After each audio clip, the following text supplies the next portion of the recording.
Welcome to the conversation between Sherilyn and MacGregor from the Sustainable Consumption Institute in Manchester, UK. And simultaneously, we've got David Schlosberg from the Sydney Environment Institute here in Sydney, Australia.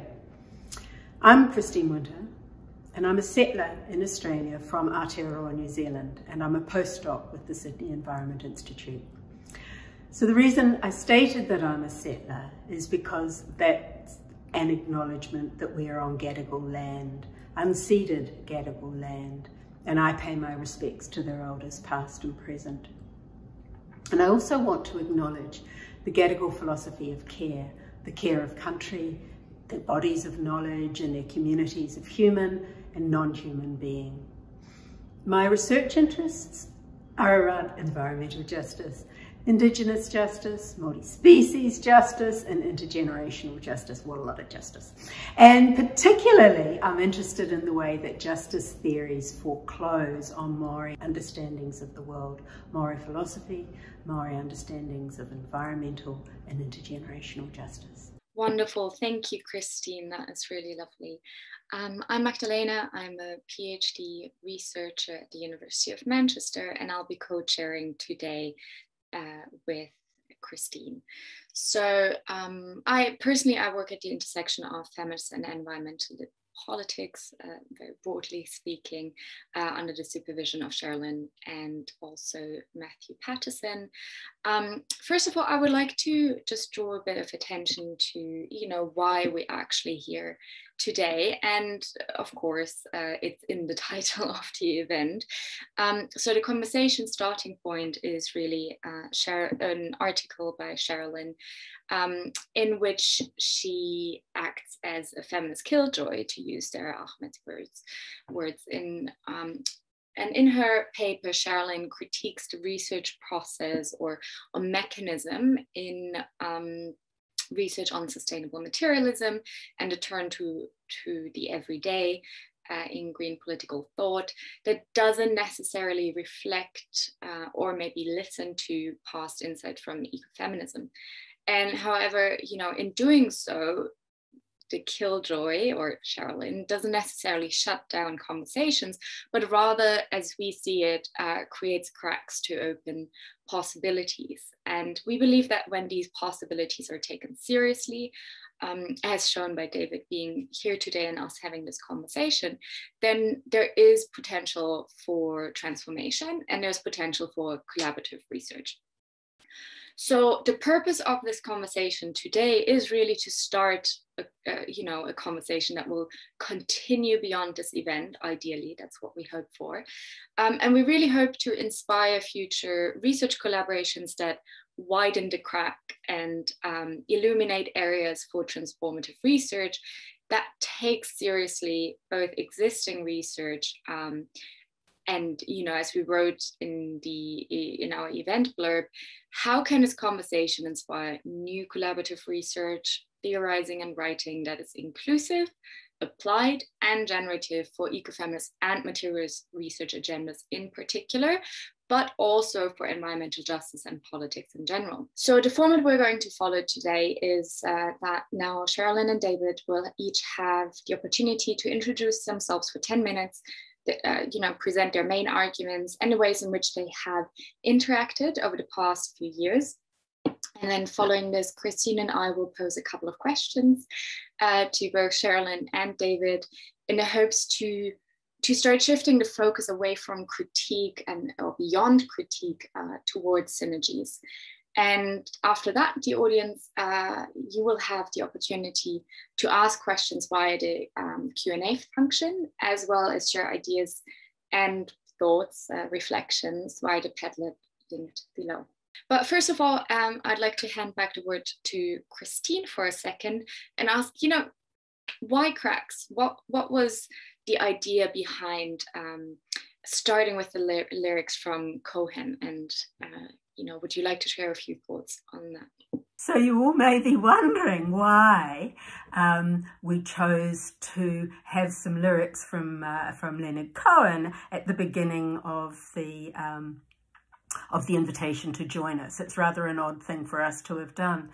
But interestingly enough, that piece of music has been evoked for me every time I have looked at, or David's talked about, Sherilyn's earlier paper, Finding Transformative Potential in the Cracks. What the lyrics do to me is remind us that we don't have to see a crack, we don't have to see damage, we don't have to see even critique as something that is bad, that something that has to be rejected.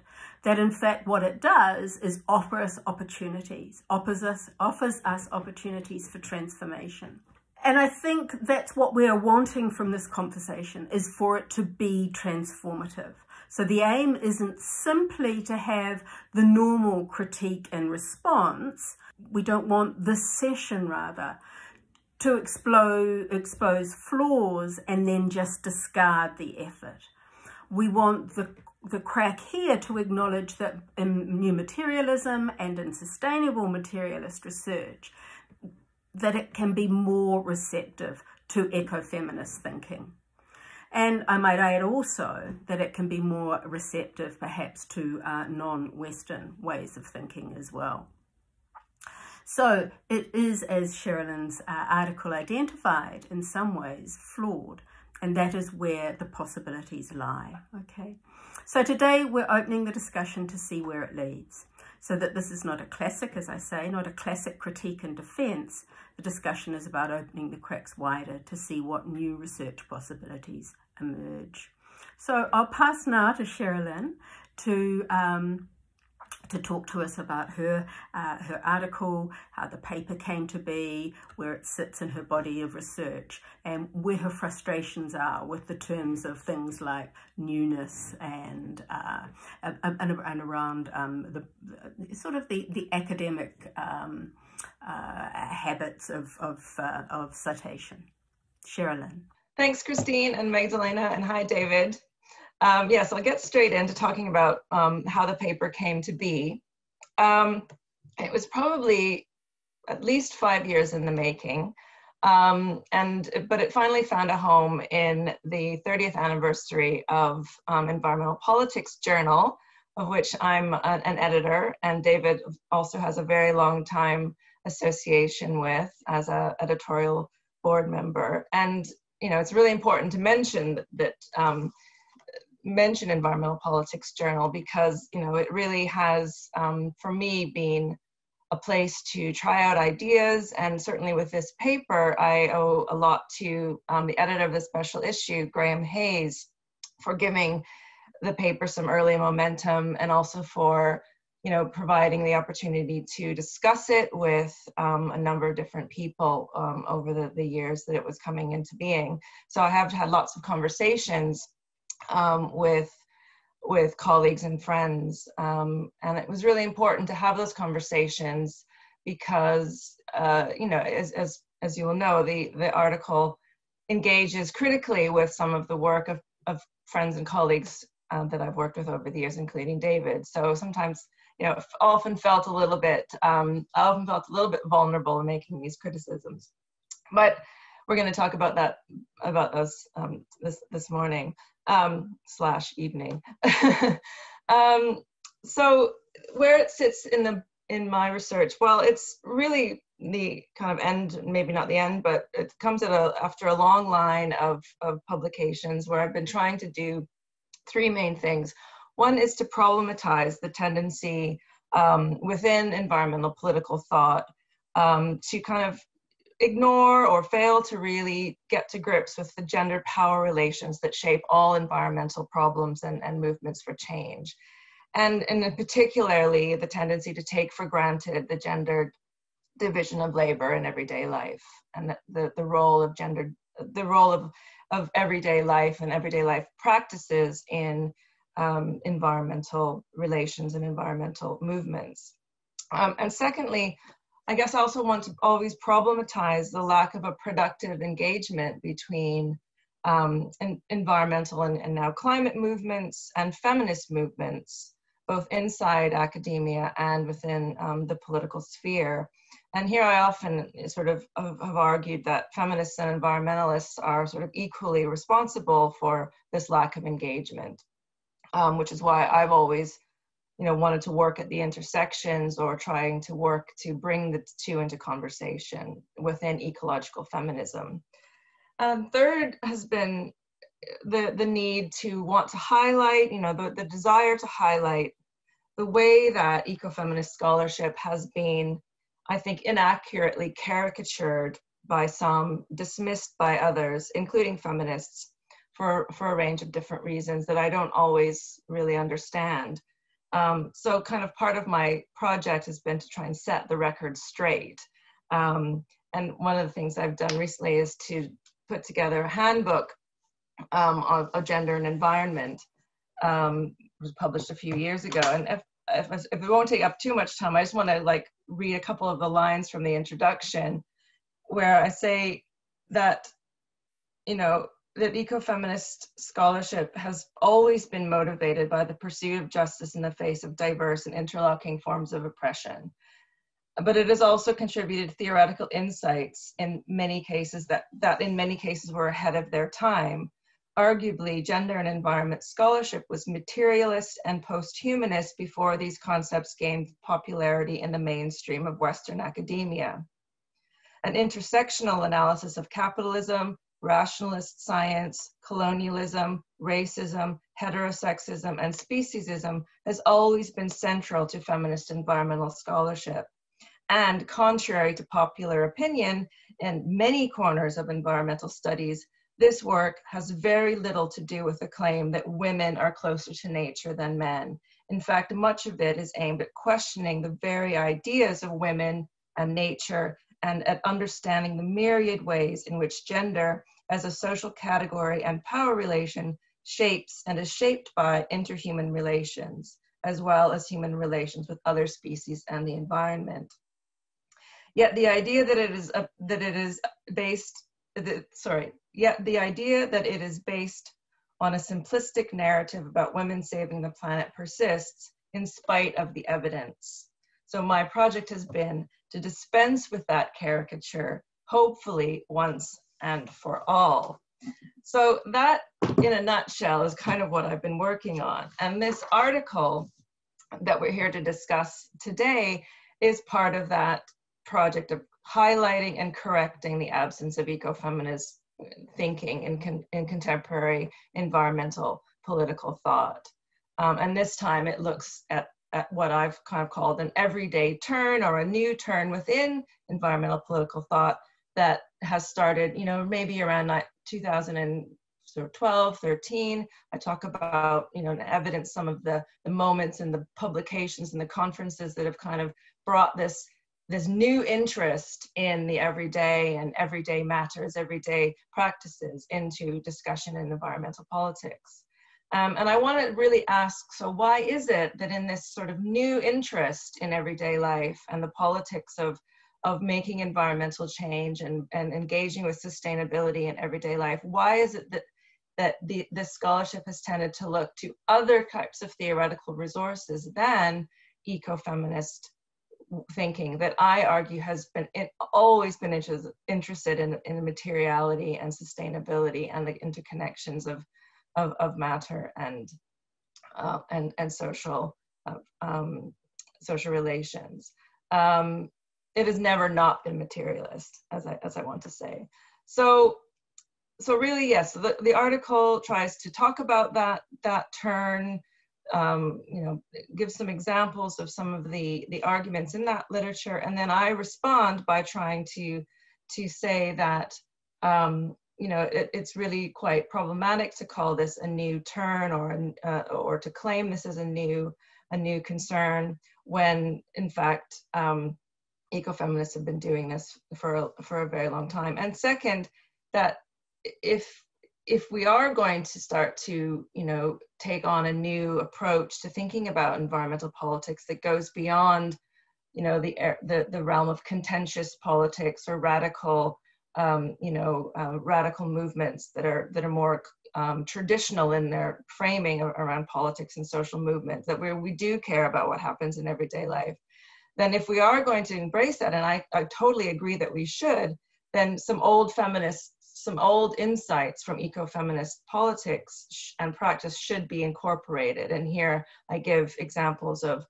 the work, you know, thinking about so feminist theories of ontology, so ecofeminist ontology, going back to the work very early on of Inestra King, of Val Plumwood, who talked about, you know, ontology as the ground for ethics. And then secondly, I look at the sort of the long-standing work in ecofeminist political economy, going back to, you know, the work of Mary Mellor from a very early article published in Environmental Politics that really looks at the importance of looking at the importance of social reproduction, the labor involved in mediating between humans and the natural and material other than human world. So, and really to think about the way that gender inequality in the distribution, extraction, and reproduction of matter are foundational to political economy. And that's such an important foundational ecofeminist idea. And finally, the third strand that I draw on is looking at how ecofeminists have theorized democracy and citizenship, and the fact that ecofeminist scholarship has always been politically engaged scholarship. It has always tried to think about how theorizing can inform social change, and that it has always, you know, thought about how we can extend citizenship to the more than human, and to think about the bodily dependence and fragility of all life and all living beings. That politics has to be thought about in those terms. So yeah, so that is kind of my project, is to bring to the front of our minds these important contributions, and to then invite greater collaboration between people thinking about the new kind of environmental politics of everyday life, including, of course, David's work in sustainable materialism, and really to sort of, you know, yes, invite greater collaboration, but also to say that let's not carry on kind of with these sort of acts of erasure or invisibilizing of that work. Let's think about why it has come to pass that ecofeminism had such promise in the early 90s and then kind of disappeared from the journal, disappeared from being published in the journal. We didn't have those contributions for 25 or so years in the journal. And so why has that happened? I never really can answer that question in my article. I'd like to find out what people think of why that's happened, but also what has been the implications for the development of environmental political theory with that lack of important insight. So yeah, so I feel, you know, I do say that it's come out of frustration. I have been frustrated. I have always kind of, you know, I'm aware that I've been a bit of a killjoy, or I think as Christine once called me a flea on the bum. So a bit of an annoying person to always, you know, mention, well, but what about gender? What about social reproduction? What about? So, yeah, this is my sort of attempt to kind of put it all in one article and see what people think. What do you think, David? My first reaction is a thanks. Not so much a flea as a kick.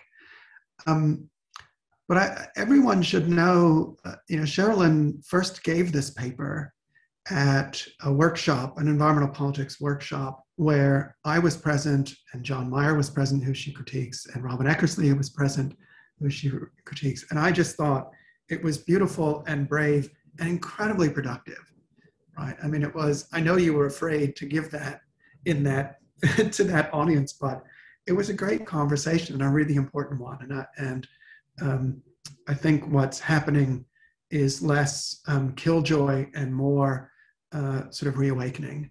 And so I thank you for that. Not so much the title.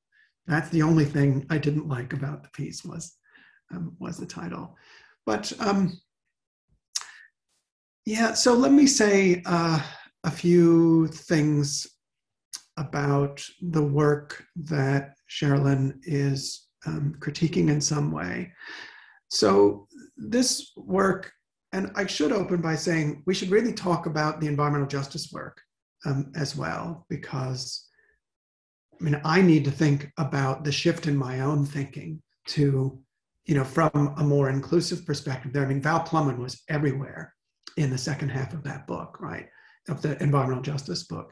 And I need to think about what happened in between that engagement and the lack of that in this piece. But this more recent work on sustainable materialism is really about the motivations and the theory making in movements that are dedicated to changing material systems and flows, creating these cracks or alternatives to unsustainable food and energy and fashion systems.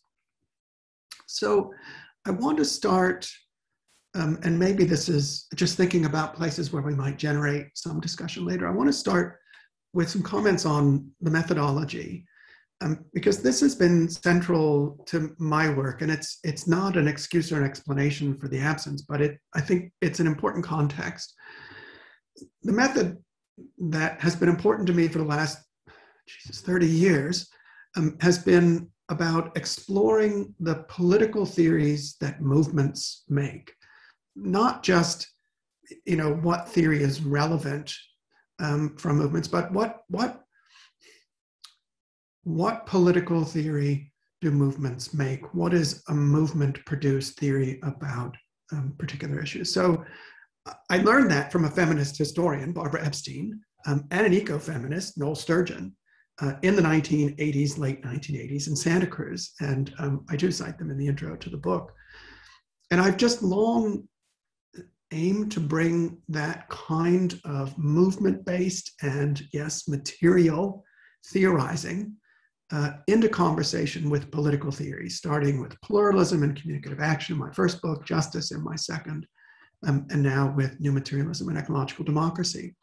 So the work is really about teasing out the theories about politics and sustainability in activists that are literally and actively working to change material systems. So I'm looking at people that aren't just buying ethically or growing more food or growing their own chickens or whatever. It's about the motivations and ideas of those who are working to create and support more just and sustainable systems, food and energy systems, or creating more just supply chains for basic things like clothing.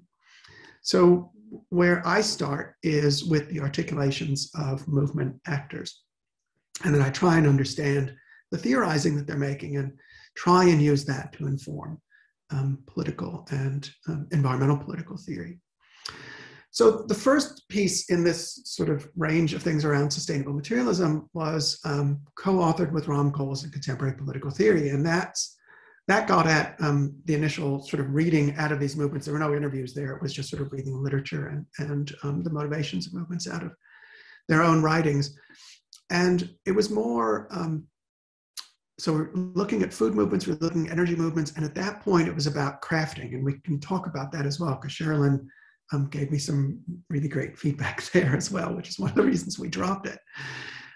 So that original article focused on some central themes of these movements, their insistence on active, collective, material, political action, rather than protest or rather than the policy realm. It was really about putting values into practice. The second was the demand to confront the powers behind unsustainable systems. And we argued that they really adopt a sort of Foucauldian embodiment of alternative flows and circulations of power. And then third was attention to an ethos around vibrant and what I call sustainable materialism, which fully recognizes human immersion in non-human natural systems. Now, of course, as I say those three things now, I realize how indebted they are to ecofeminism. This is the first thing that Sherilyn said when she read this piece. So this is not a new thing coming out just last year or this year in EP. This has been a critique of that lack of attentiveness from early on. But what we were trying to do then was trying to illustrate some similarities across very disparate movements, and then try and figure out how they fit with some themes that were being recently laid out. And maybe that's where the ignorance comes in, or the erasure. Looking at some of the recent work, especially in New Materialism, and in particular, those that were laid out by Kuhl and Frost in their collection on the ontology and agency in politics of the term. Now, after that, that project grew. I was lucky enough to get some funding from the Australian Research Council and brought someone else on board and did 100 interviews across 3 countries, the US, Australia, and UK, 57% women, so 57 out of 100 women. And after those 3 themes, we added a 4th theme, which came out of all the interviews, and that was, of course, social and environmental justice. So again, something that has been core to ecofeminism from the start. What was interesting there was that the concept of environmental justice that came out of the interviews was quite different from the more usual understandings and articulations of environmental justice. It was very rare to hear the word equity, for example. And yes, these movements are quite white, but even among African-American food activists, for example, justice had more to do with community health, social connections. And again, as I'm saying this, I'm thinking it's about social reproduction, right? This is the concept of justice that folks were actually articulating. And it really would have been good to link all of that with earlier ecofeminism, especially Val Plumwood's work, because I always come back more than anyone else to Val's work. And as Sherilyn has so clearly critiqued, the early article also made a huge mistake just assuming this modifier new from New Materialism. And it was really an odd mistake, in part because, you know, we didn't look back at past activism. I mean, there are plenty of activists that have been doing this kind of materialist action for decades. Feminist movements on health, African-American civil rights movements with breakfast, right? The Black Panthers and breakfast. I mean, this is not a new thing, and yet we just took this modifier new from New Materialism without without reflecting on that. And it's, you know, I just have to not only apologize to Sherilyn, but some of my early teachers, right? So I actually took a class with Nesta King, 1988, at one of Murray Bookchin's summer camps in Vermont. I had the ecofeminist Irene Diamond on my PhD committee back when she was still sort of trumpeting the usefulness of Foucault for ecofeminism instead of trumpeting Trump. And that's a really long, unfortunate story. But I do understand Sherilyn's frustration, and this is something else we might talk about, because I'm starting to get this sense now when, you know, I get sent articles, you know, political theory journals or generalist political science journals or geography journals, where, you know, people are making what they think are supposedly new and radical claims, but ones that environmental theorists and ecofeminists have been making for decades now. And I do, so you feel like a killjoy, I just feel like the old dude saying, know your roots, you know, when people are, you know, think they're imagining something new, and it's all been said before. So all that said, when we sat down to write the book, I did take some of the lessons from Sherilyn's earlier critiques on board, in particular that notion of the new. So I remember doing a text search for the word new through the book and deleting and rethinking every time we said that and why, you know, in the initial draft that was there. But also noting the role of a number of ecofeminist authors, as well as the more recent feminist materialists, in particular, as I introduced New Materialism. Now, it's not going to satisfy Sherilyn because I certainly didn't engage, I mean, Nesta King's not there. I mean, I didn't engage ecofeminism as thoroughly as I know Sherilyn would have liked. But I did take seriously some of the critiques from early on. So for example, like I said, Sherilyn talked to me, I can't remember where this was, Sherilyn, maybe you do, but about some of the problems in the crafting movement, right? The lack of attention to gendered norms in some of the sort of eco-crafting and craftivist movements. It's something that I tried to incorporate in some way or note at the end of that contemporary political theory article, but I wasn't satisfied, and clearly Sherilyn wasn't satisfied. But it is one of the reasons why Luke and I, when we were working, shifted the book project, to look more at sustainable fashion than crafting, because it really was more along the lines of what we were thinking about shifts in systems, and didn't have that same really gendered problem. But I think Sherilyn would say that we missed an opportunity there to take on a more critical approach to that craftivist movement and its lack of attention to, as she suggests, who does what in the reproduction of daily life. So I think there's a valid and general critique of the book, that we really don't do a thorough critique of the limitations and the ideas and the practices and the movements that we examined. And I'm okay with that. That's not what the book is about.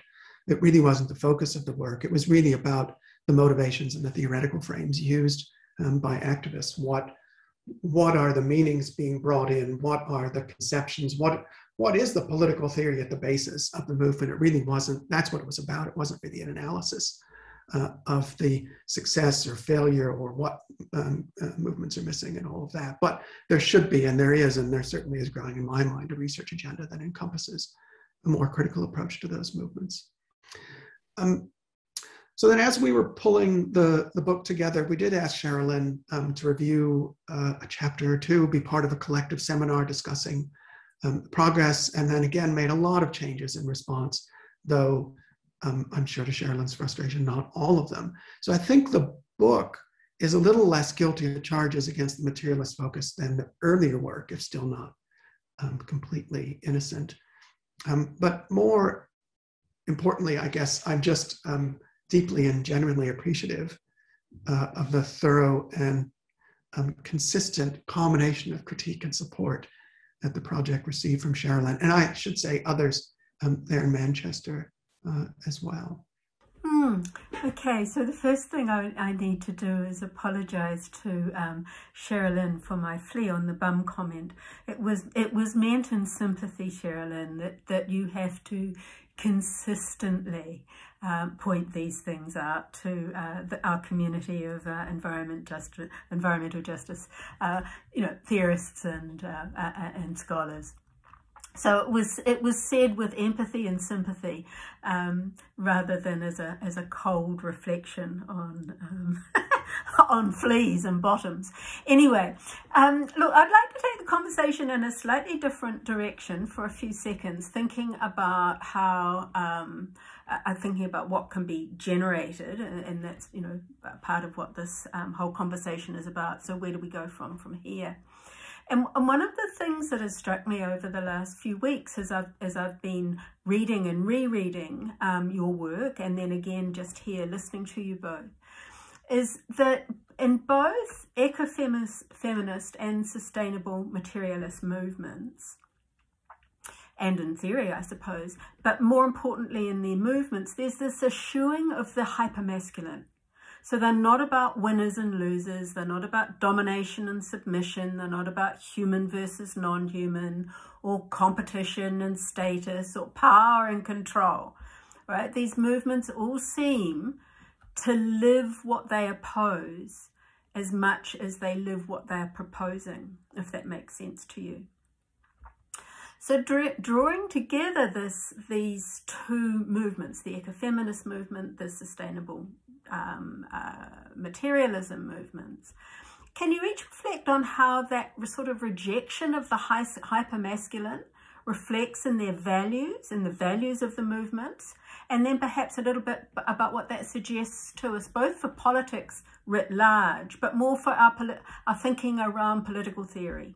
I think this is a great question. It's a really challenging question. And it's sort of really interesting that you've both chosen to sort of zero in on this issue of hypermasculinities, because to me, sort of the unmarked category of men, the masculine, and forms of masculinities, it is really the kind of final frontier in environmental politics research, and a lot more research and theorizing needs to be done.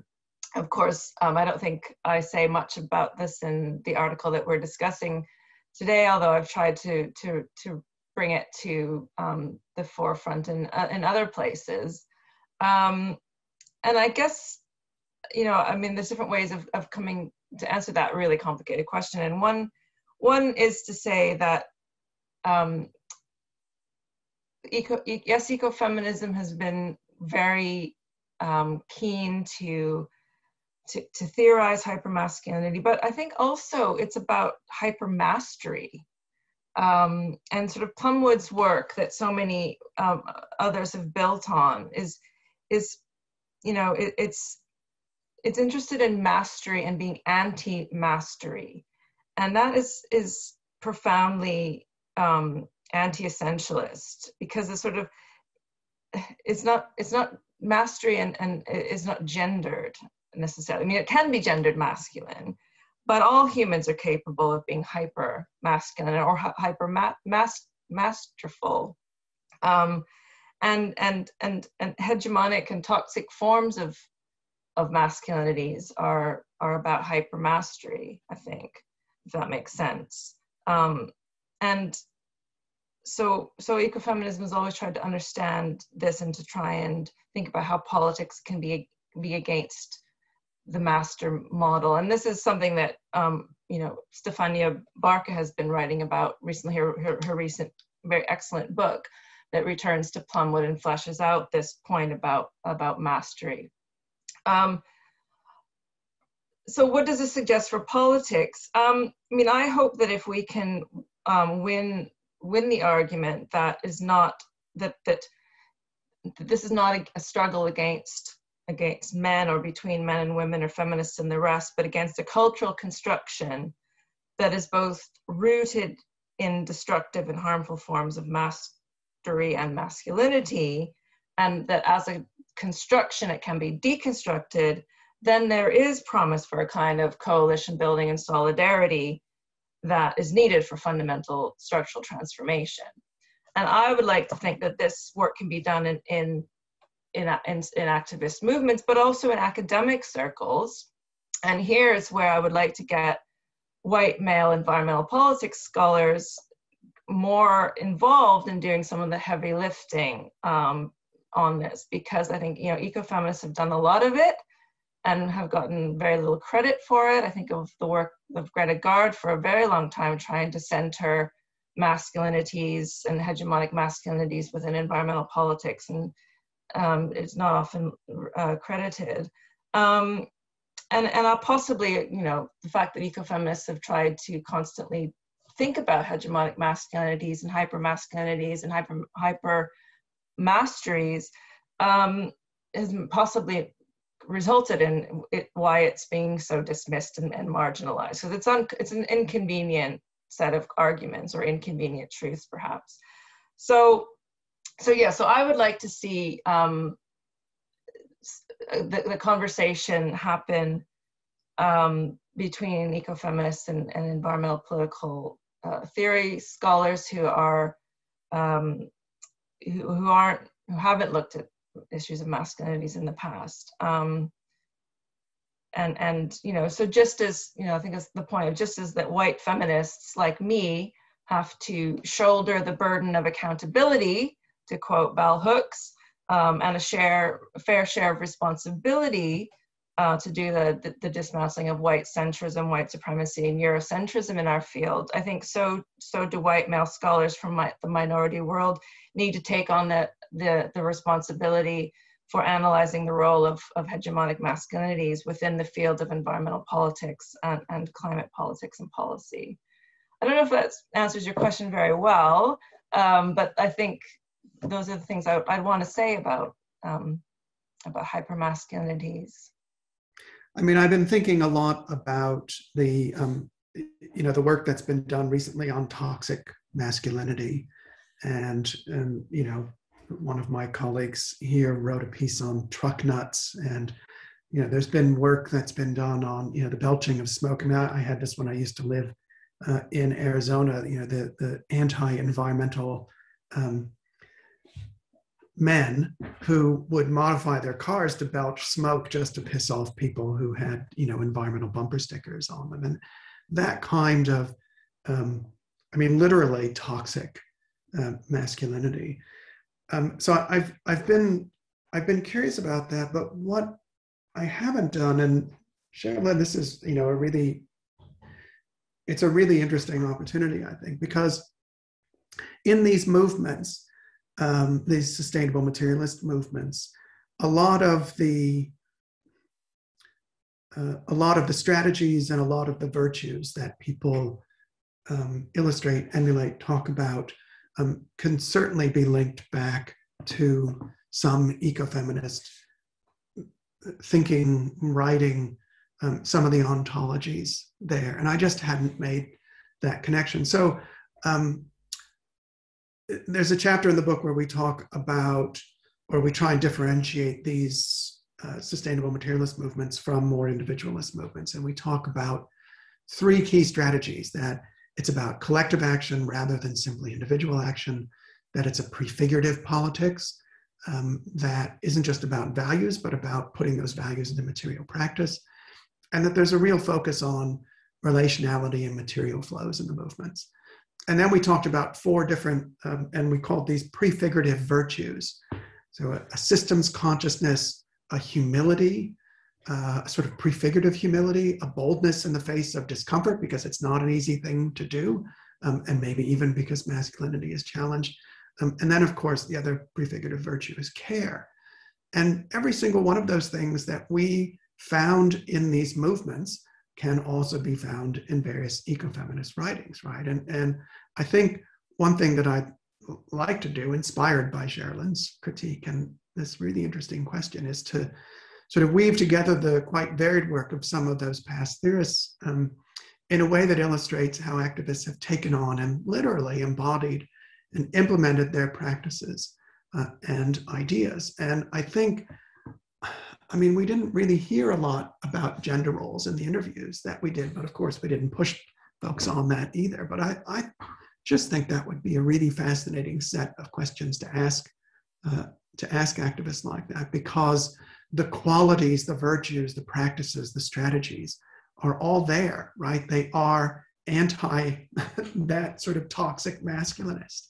And yet gender isn't discussed as part of the motivation there. So it's a fascinating question, and yeah, really interesting thing to look further into. Thank you both for sharing your thoughts. I would like to ask you both something more general. I think this was a really interesting, bit more specific focus, and I would like to ask you where you both see possible synergies between ecofeminisms and sustainable materialism more generally. So, you know, after having shown some light through the cracks, metaphorically speaking, so what do you think could be illuminated? You know, in other words, where do you see the transformative potential of everyday politics and, you know, issues of justice and activist practices and grounded imaginaries?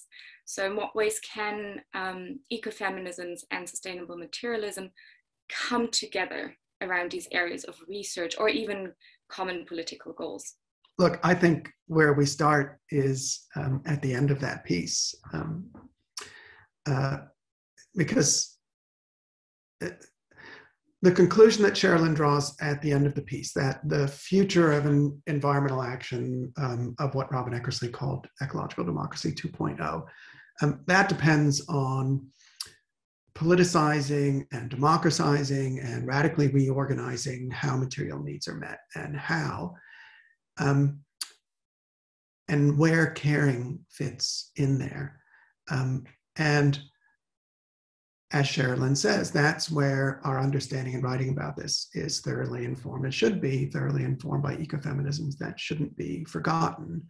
I should say, we haven't mentioned it, you know, these ecofeminisms aren't all in the past, right? Sherilyn's work isn't limited to criticizing me. I mean, the piece, I think, on the transformative potential of urban environmental activism, the cracks idea, and that potential of place-based and justice-oriented micro movements, which include, I think, some of the sustainable materialist movements. I think that, you know, that really is the beginning of those kinds of synergies.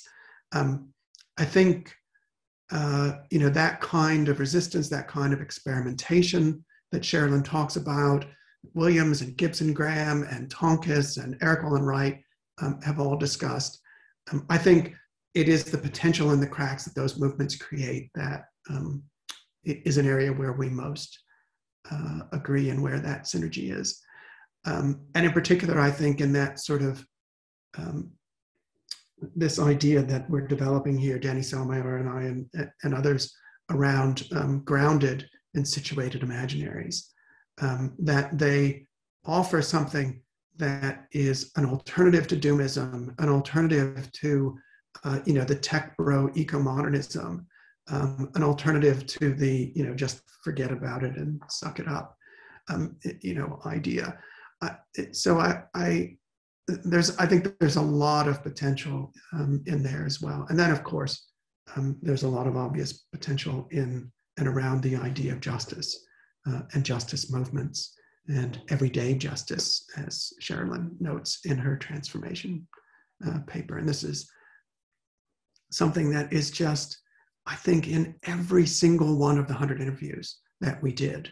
And, you know, for someone who's worked on environmental justice for, 30 years or so, it surprised me. I don't know why it surprised me, but it surprised me that the discourse of justice, in not just environmental justice and social justice, but justice to the non-human as well, was so ingrained in these activists. And again, there's just a long history of ecofeminisms insisting on this, insisting on it, and this is something to talk about, right? Insisting on it as an ontology, hoping that the ontology would then become practice, right? And I think what we're seeing is the practice generating that ontology, right? We're seeing movements, materialist movements that are becoming aware after the fact of that kind of ontology.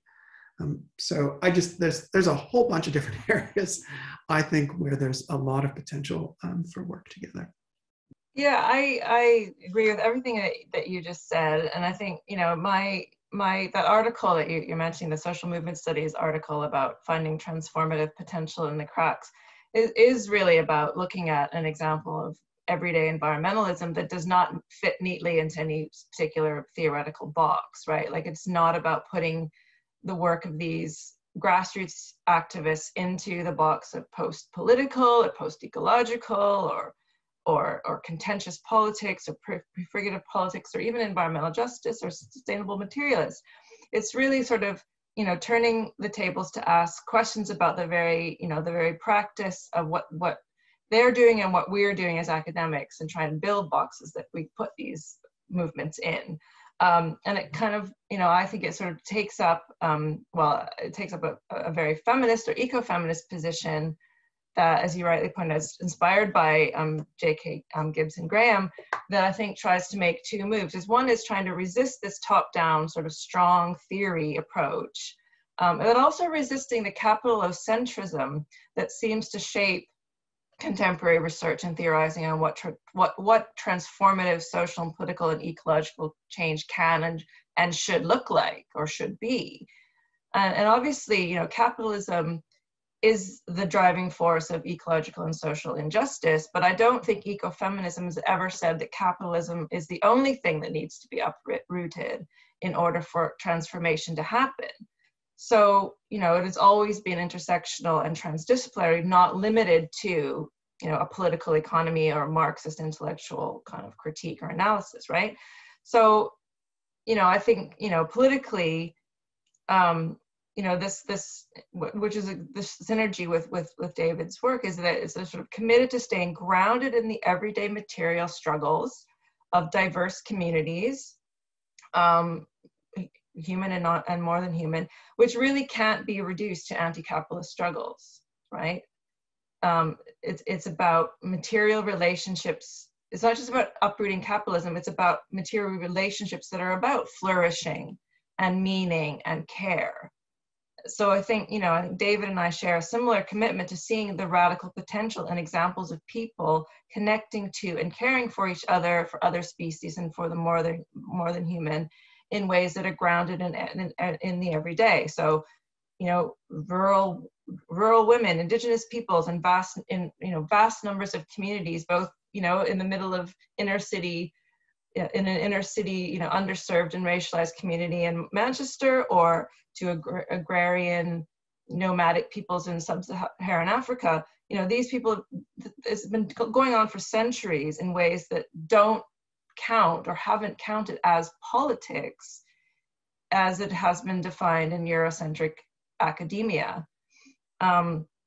So that is a real synergy in what these two kind of strands of work are doing. And exactly as David said, these are really rooted in various forms of justice, various understandings of justice. And that is the common denominator and the thing that we definitely share as a starting point. I would like to ask you one last question and come back to something that you, David, said earlier and made quite explicit, that, you know, it is also about methods. And I would like to invite you both, Sherilyn and David, to share a couple of sentences on research practices and, you know, thereby moving the focus towards research as a praxis. So not only the forgetting that is built into academia in quest of newness, but rather I would like to invite you to both reflect on what this conversation means to you both for your personal and wider academic research practices. So what can we learn from this conversation for the praxis of planning and conducting research, the politics of academic writing, and potential future research collaborations? Thank you. Well, I guess, you know, I mean, my research praxis from the very beginning has always been feminist. So it's always been informed by, you know, some of the great, you know, pioneers of feminist research, like, you know, Dorothy Smith with her feminist research should always treat the everyday world as problematic. For example, others, people like Maria Mies, whose concept of conscious partiality, it was important. Situated knowledge from Haraway, minor theory from Cindy Katz, Sarah Pink situating everyday life. All of those things, I think, to me, have always been there. And I guess this sort of maybe two points. You said a couple of sentences, but I think I'm going to be having more than a couple of sentences. Two things that I would want to talk about. One is this, I would like to see, and I'd like to practice research that is more consciously, self-consciously collaborative, even maybe derivative and mimetic, as the words I was going to think about. So not thinking about things being derivative and mimetic as negative, but actually positive. And that sort of in a weird way connects to an article that I really value by Jen Hamilton and Astrida Nimanis on composting feminisms. And this whole metaphor of composting as a kind of you know, metaphor for knowledge production, where they say composting is a material labor whereby old scraps are transformed through practices of care and attention into nutrient-rich new soil. And, you know, some might find that kind of quite negative or yucky, but actually composting is about being fertile and alive. And I think we should see research praxis like that as well, as like composting ideas that always kind of come together and create something more fertile and where new things or, you know, other things can grow. The second thing is just to bring it back to justice. And I really want to encourage people to include knowledge justice, or a notion of knowledge justice, into environmental political debates. And so, you know, this would be about sort of thinking about fairness and how knowledge is produced and distributed around the world, sort of as one dimension. So clearly thinking about free access to papers and channeling of resources from the overprivileged to the underserved in the knowledge community. But I guess also thinking about, you know, justice in terms of acknowledging and repaying debts and past harms, I guess. And so I think the work being done by scholars that I mentioned in the paper who are trying to right these historic harms or acknowledge these historic debts is really important. So like, I think you mentioned Sarah Ahmed's, you know, article about a new materialism. Farhana Sultana has done a lot of really important work in thinking about the various, you know, issues of knowledge, justice, and the politics of knowledge production in human geography. And of course, you know, this is, you know, what I would like to call for within an environmental politics as a kind of, you know, recognition of you know, the ideas and the activist engagements that have fed our theorizing. And I think, just to put a bit of a plug in for environmental politics, the journal, I think we have a new chapter of the journal after 30 years. We have a new editorial team. We have a new set of aims and scopes. And part of this is to put the idea of knowledge justice at the forefront and to develop maybe what you could call a more caring and ethical approach to running the journal. You know, to think about being more inclusive of diverse perspectives and a wider range of scholars from different places and at different career stages. And I think that's something, you know, we should celebrate. And, you know, light is shining brightly through the cracks. So it's something quite positive. To connect environmental justice and knowledge justice, that's my point there.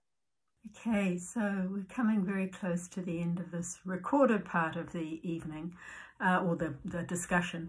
So I'd just like to perhaps reflect. It's evening for us, it's morning for you, so sorry to have slipped into my personal position.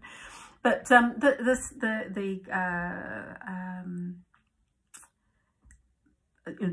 format of this discussion asked Magdalena and I just reflect personally on what we've gotten from the discussion and perhaps where we might see this going. And one of the things that keeps coming up for me is around an idea from research in Aotearoa, New Zealand, where, and in the way that Maori are framing research and doing research. And the first is that there are two components to research. One is the kaupapa, which is how we think about and why we do research. And then the second domain is the mātauranga, or the body of knowledge. So we've got the field and the method of research, and then we've got the knowledge itself. But in the kaupapa, in the field of research, the community of research is always engaged in the design of the research project. So the research contributes to the community rather than just promoting the careers of the researchers, as it were. And I'm interested in, as we open up these cracks and as we have the conversation that will proceed from this recording, is what ecofeminist sustainable materialism kaupapa might look like. So what does the field of research look like? Does this conversation point to research that is directed by movements, for community and for transformation, rather than about movements, about communities, and about transformations? And the second thing that's come up for me here is this shimmer of multi-species justice in the work of the communities of the sustainable materialists and in the work of the ecofeminists. So in both of these domains, the non-human realm is included within the spheres of justice. And it's not explicit, it is at least implicit. So, and that's kind of why I say a shimmer. So what research could we think about that opens academic engagement to multi-species justice in a way that communities are conceiving it already? So those are my two thoughts about where this conversation may go once we have a live audience. Thank you, Christine. That was absolutely beautiful and just reminds me of some of the conversations you and I have had that I enjoyed very much. I think to me personally, this conversation highlights a couple of points, some of which I actually, to some degree, tend to bring up with my own students. So first of all, the importance of rooting, of rooting the existing or the next generation of scholarship that is concerned with intersections of justice, environment, and life in its many forms, of rooting ourselves in what has come before. And I would completely agree that the metaphor of composting is beautiful and very useful indeed. But also that this can be really difficult in light of external pressures of a neoliberal corporatist university setting. And I think it's just really important to stay humble as researchers. And I think I also see the potential in thinking about this in feminist political ecology, for instance, and thinking of the importance of rooted networks in a new, I see the potential there also in a new resurgence of ecofeminisms in its many forms amongst PhDs and early career researchers, and also among students at different stages of their studies, as well as young activists. And at this point, I would actually really like to give a short shout out to the new Feminist Environmental Research Network that was just launched a couple of months ago. So I think the lessons of past scholarship are important, but I also think the directions in which we will travel are less clear cut. So I think while we are moving towards important multi-species, intersectional and entangled research agendas, for me, this conversation is a potential starting point to bring into being research that really brings together the intersectional and the entangled relations in everyday life and identifies possibilities of change. And then finally, I think, thinking about the academy and linking back to Christine's earlier point on focusing more on community and less on individual academic careers, I would like to appreciate both Sherilyn's continued courage as a feminist killjoy, and also David's openness to be here today and have this conversation. So I just want to thank you both for that. And earlier on you used the terms making yourself vulnerable, and I think a certain degree of vulnerability is really important. So to have the courage to be vulnerable and to remain open to being challenged. And to me personally, this highlights, the importance of decentering an academic identity based on individual prestige, and instead centering research that is guided by affinities and community of thought, community of practice, and bringing into focus, shared political goals, but also overlapping histories of scholarship and thoughts, and also personal connections, and the many ways in which our ideas can grow when we allow ourselves to be challenged. And I think, at the end of the day, what we aim for this conversation to do is to identify and open potential areas for new collaborative research, and while also acknowledging that and listening to what has already been said. And I think we would really like to take this as an inspiration to now invite those who are in the audience with us, or will be in the audience with us, to really reflect on what this conversation can mean. Thank you.